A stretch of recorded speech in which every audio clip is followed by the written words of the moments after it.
Okay, we're going to compare linear, exponential, and quadratic functions. So first, let's review the three types of functions that we've studied. First, a linear function in the form of f of x or y. I'm going to go with y. Y equals mx plus b.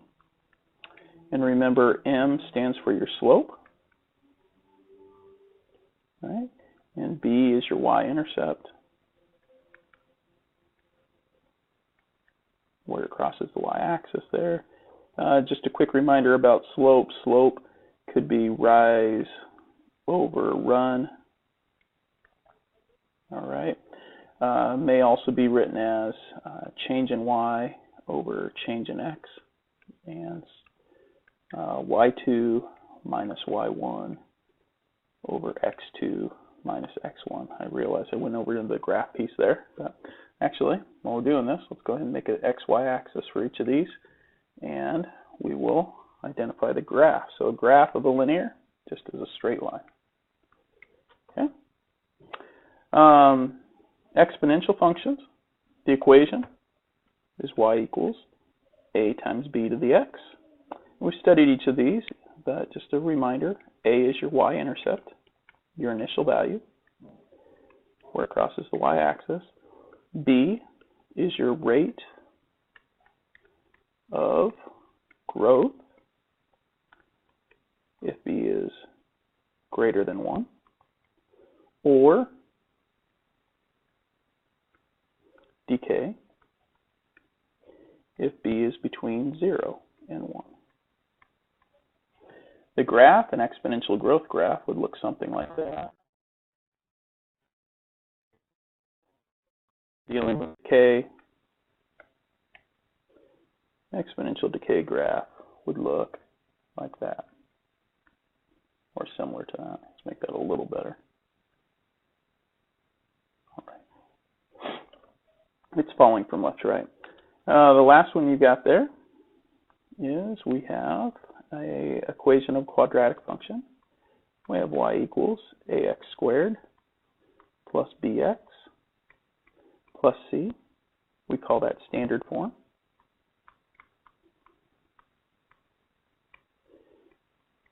And a reminder about standard form, c, actually let's write it here, is the y-intercept.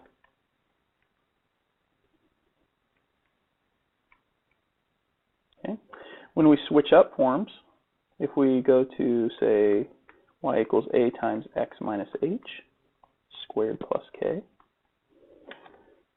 h and k, the ordered pair hk is your vertex.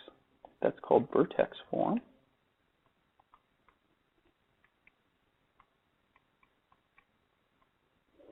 And a reminder about vertex form, your axis of symmetry. I guess we should probably spell that out if we're doing a review here. Axis of symmetry is at x equals h. All right. And then the last form we have is y equals a, and I should make all these lowercase a's. All the a's are the exact same a times x minus p times x minus q. That is intercept form, also known as factored form.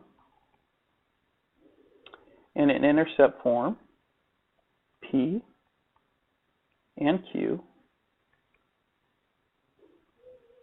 are x-intercepts.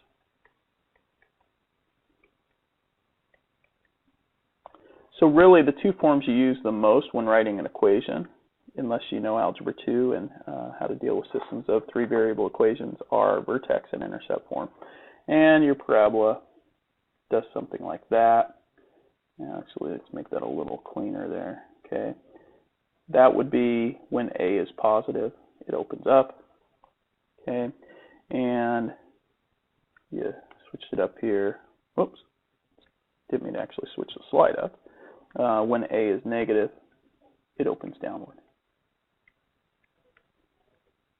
Okay. All right. So with that review being said, let's go ahead and use graphs to identify functions. We're going to plot these points. So plotting the points, tell whether it represents linear, exponential, or quadratic just by looking at it. So -1, 6, 0, -3, 1, 0, 2, 3. Remember x then y, 4, 9. All right. And that was supposed to be, I think that first one was -1, -6. Otherwise, I was like, man, I don't see what that is. Well, it looks like if we connect those points from left to right, it looks like we have linear. Make sure you don't make the mistake I did and put -1, +6. Okay, let's try the next one here. -4, 5. -3, 0. -1, 4.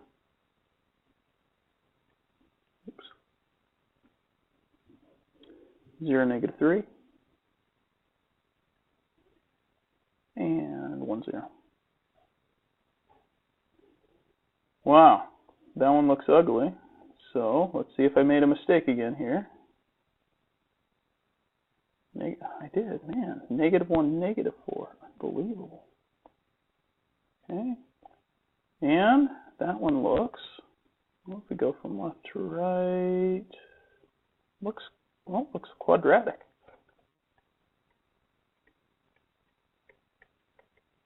Hopefully you're finding these mistakes before I find them. You're going, hey, you're messing up. All right, let's check it out. -1, +1/2. Oops. Try that again. Okay, 0, 1, 1, 2, 2, 4, and 3, 8. And that looks like it is exponential.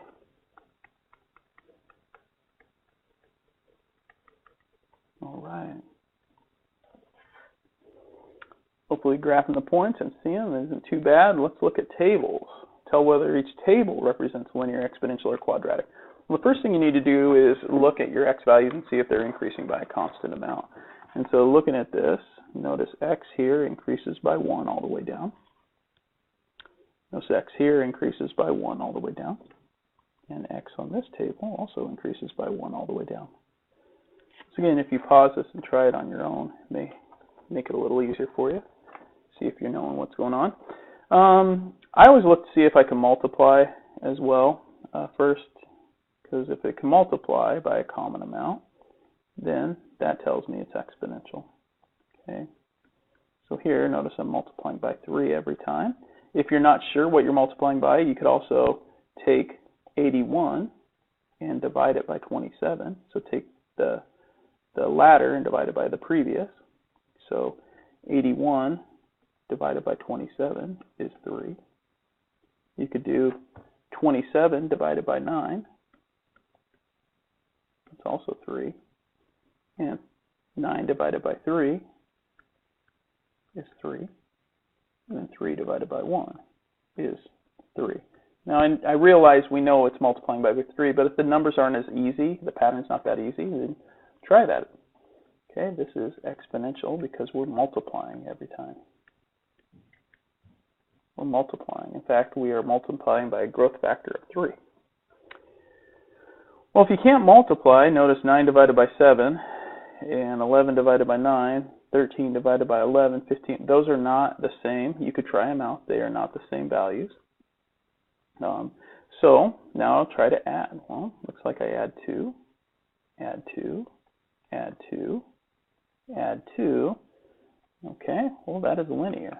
Whenever you're adding a constant amount to your y, that's linear. Well, check this one out here.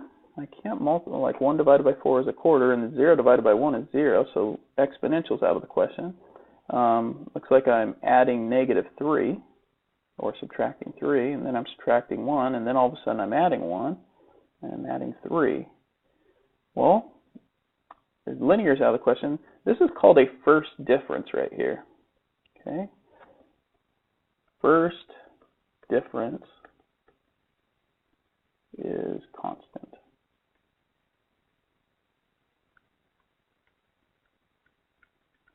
All right. Well, our first difference is not constant, so I'm not going to find the difference of the difference. In other words, from -3 to -1, what is that? Well, I add 2. -1 to 1, I add 2. 1 to 3, I add 2. This is called a second difference.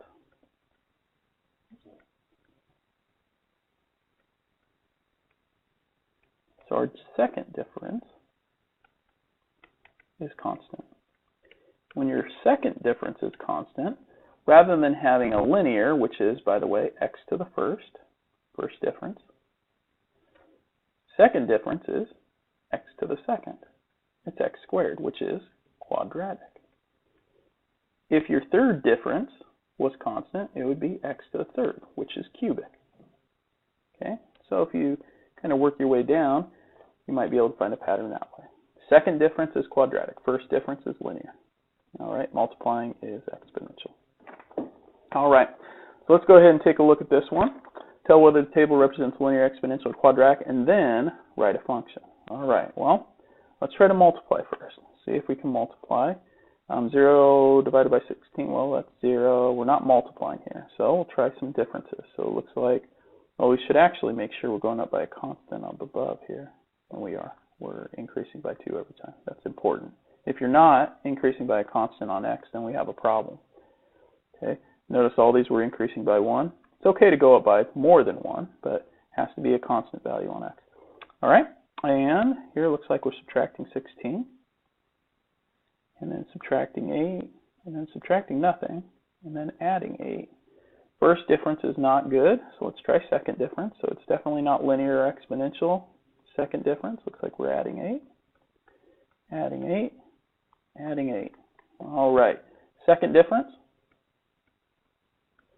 means it is quadratic.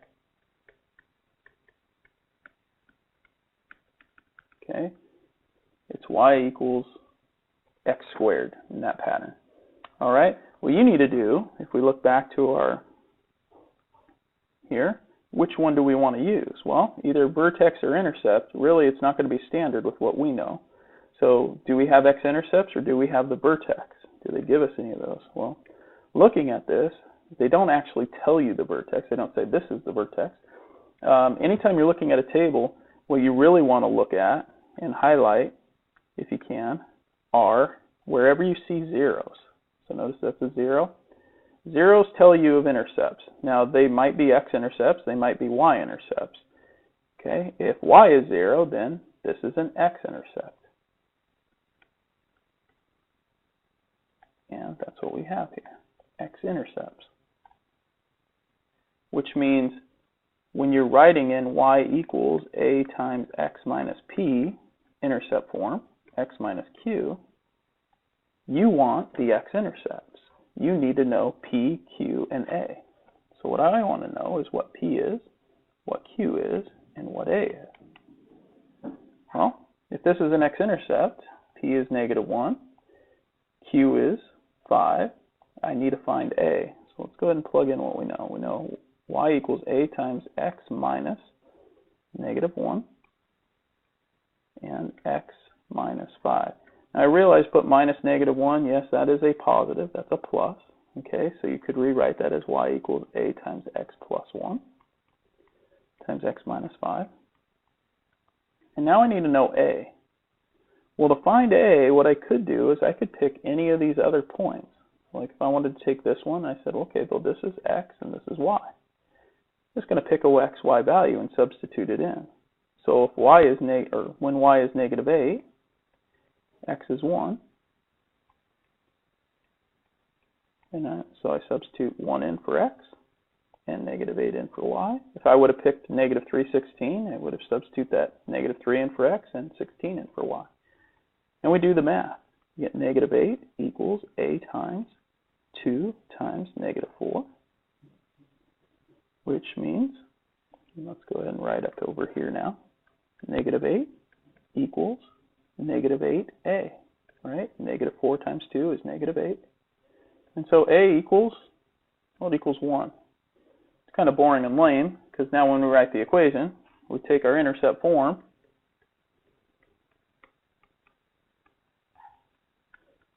and we substitute our values in, well, we keep the y as y. We make a be 1 now, right? That's 1.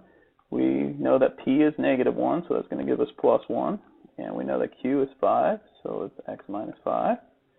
And there's our equation. And you don't have to put the 1. In fact, you usually wouldn't, right? It's just kind of an imaginary one hanging out there we don't see. Okay, not an imaginary, invisible one. Okay, let's try another one here. All right, so quadratic graph. See, well, first, 27 divided by 81, that is 1/3. 9 divided by 27 is also 1/3. Okay, it looks like we're multiplying by 1/3. 3 divided by 9 is 1/3. 1 divided by 3 is also 1/3. All right. So this is multiplication. Multiplication means it is exponential. Dude, it's multiplication. There's an x right there. Man, that's crazy. Okay. And so in exponential, we need y equals ab to the x. All right. So we need to know a and we need to know b. Now remember, a is your y-intercept. And what I said earlier, when you're looking at a table, focus on the zeros. So here's a 0. Okay, well this time x is 0, which means this, oops, let's switch to a pen. This is my y-intercept. Okay, 27. B is our growth rate, so in this case, 1/3.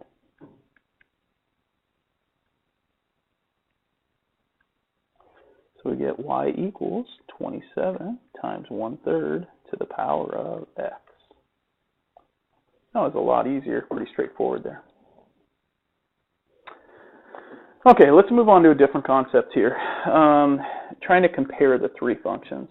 So when a function is linear, the average rate of change, which we call slope, is constant. So the slope is constant. To find the slope of 2 points in a linear function, we use m equals y2 minus y1, also known as change over x2 minus x1, which is change in y over change in x. So you're essentially just finding the slope of a line, right?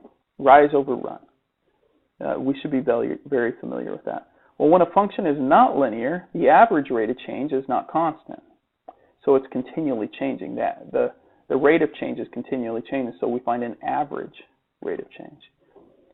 However, using the same values for x2 and x1, so in other words, comparing the same pieces of a graph, we are able to compare nonlinear functions for a common interval. So if we use the same interval, we can compare the nonlinear functions using an average rate of change or slope between 2 points. So for instance, let's say I'm choosing when x is 1 and x is 3 between this interval right here.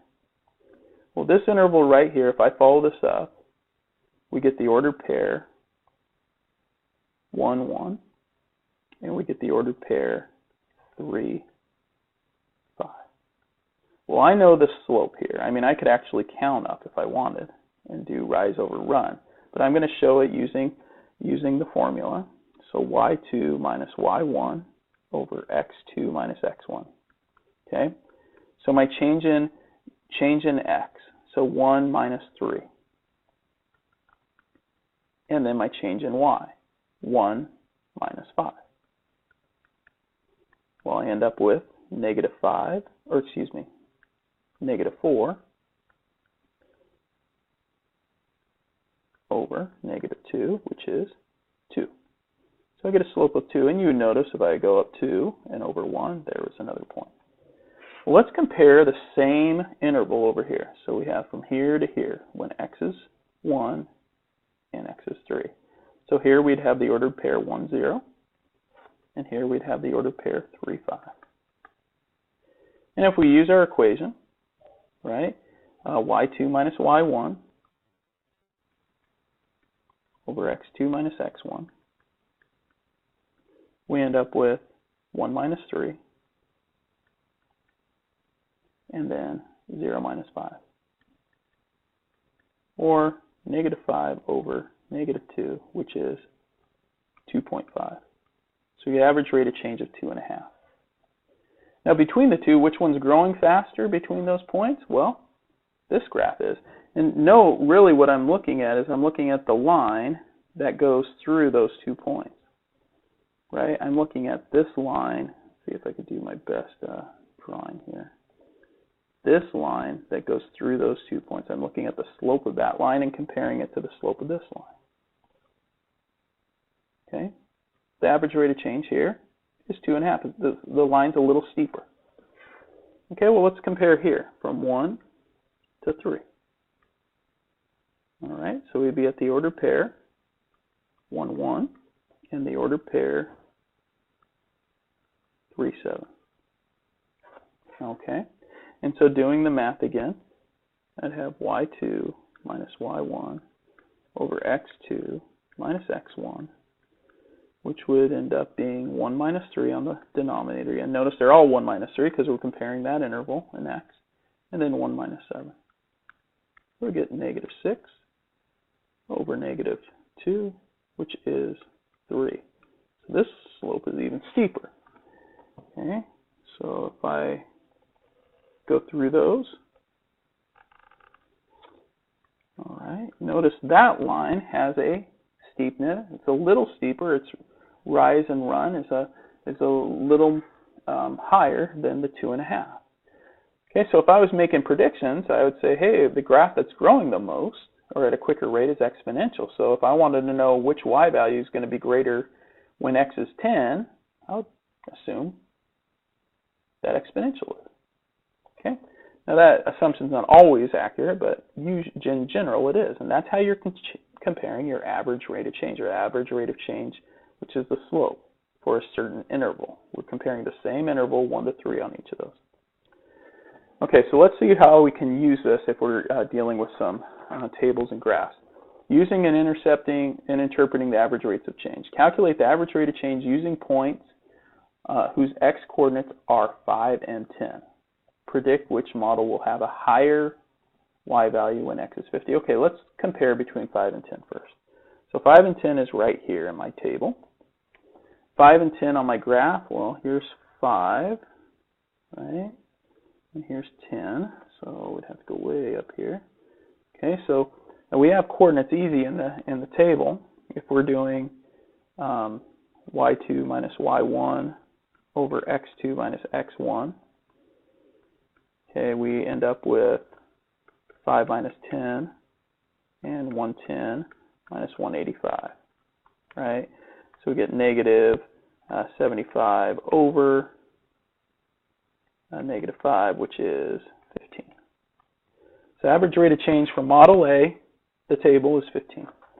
Okay, we go over here, we end up with the order pair 5, look like 65, 70, 75, going up by 5s there, and 10, 165. So we have our y2 minus our y1 over our x2 minus our x1. Okay, so it's 5 minus 10 over 75 minus 165. Oops. Let's fix that up there. Okay, which gives me negative, looks like 90 over negative 5, which is 14. No, 18, excuse me. So the average rate of change here is 18. And note this is 18 per 1 unit. And this is 15 per 1 unit, right? It's reduced, right? This became 15 and this became 1. This became 18 and this became 1. So it's per 1. So that means for every 1 I increase, I'm going up 18 in Model B. And every 1 I increase, I'm going up 15 in Model A. Or Model A is increasing 3 units more on average than Model B is. Or excuse me, Model B is increasing 3 more than Model A is on average. Okay, well, I would assume then when X is 50, since Model B is increasing at a greater rate, going 18 instead of 15, then Model B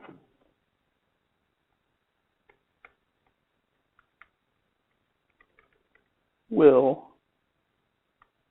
have a higher y value when x equals 50.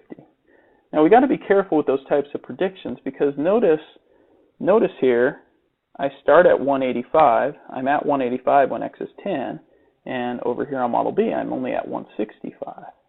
So I'm already behind by 20. So I'm going to have to make up 20 between x being 10 and x being 50. Now remember, for every unit I move, I'm making up 3. So I'm easily going to make up 20 in the next 40 units I move on the x-axis, right? Every unit I make up 3, so I'm going to make up that 20 really fast. But just something to keep in mind there. All right. Hey, one more piece here, comparing different function types. All right. This is quite the problem, but you're raising money for a church trip over the summer. Over the weekend, you have to have a choice to work for two different companies who will help fund your trip. Company A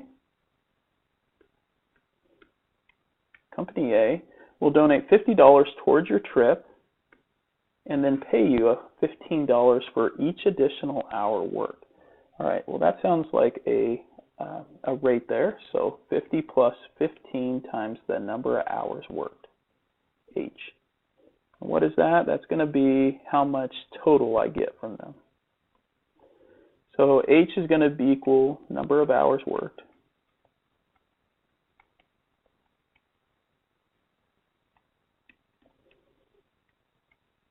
T is going to equal total money towards trip. All right. Company B, well, let's move on to Company B. Company B will donate $75 towards your trip and will increase your pay by 10% of the donation. So 10% of 75 for each hour additionally worked. When you say it's increasing by a percentage, that generally means you're exponential. My total is going to be 75, which is my starting amount, times 1.10, the amount it's increasing per hour. After how many hours work will the two companies first fund the same amount of money? Okay, so that means they might fund at different time, or might have the exact same amount more than once. Okay, so T equals and T equals. So we can, since they both equal T, we could say 50 plus 15H is equal to this. That's what we want to know. When will they have the same value?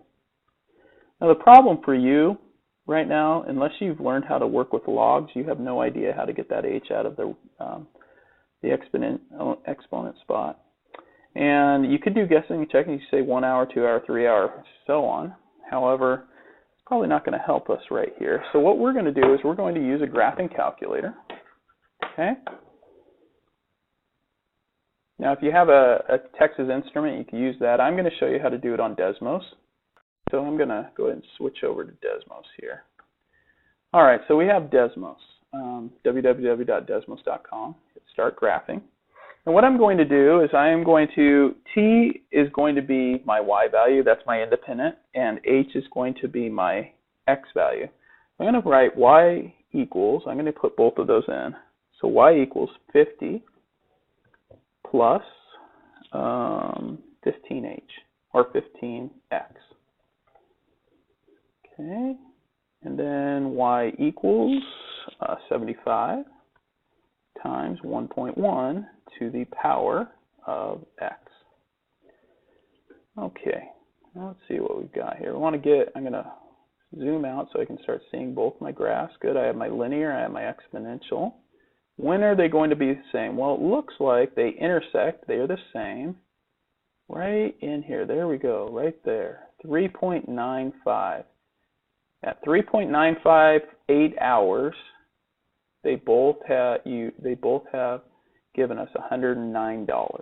Okay, let's go back here. After how many hours will they first fund the same amount?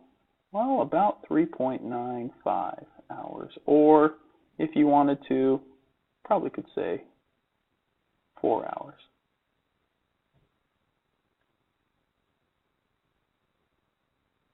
That's pretty close to 4 if we round it up.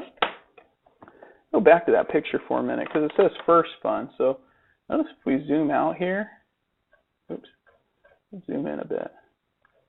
You notice these graphs cross and then they cross again. So lines start getting, they cross again up here and they start funding at the same amount again right there after 11.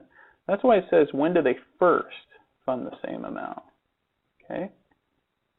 I'll show you what more of that here in a minute. So if we look back at our picture, this graph, these graphs are kind of doing this. You have a linear function, and you have an exponential function. This exponential function is crossing like this and hitting.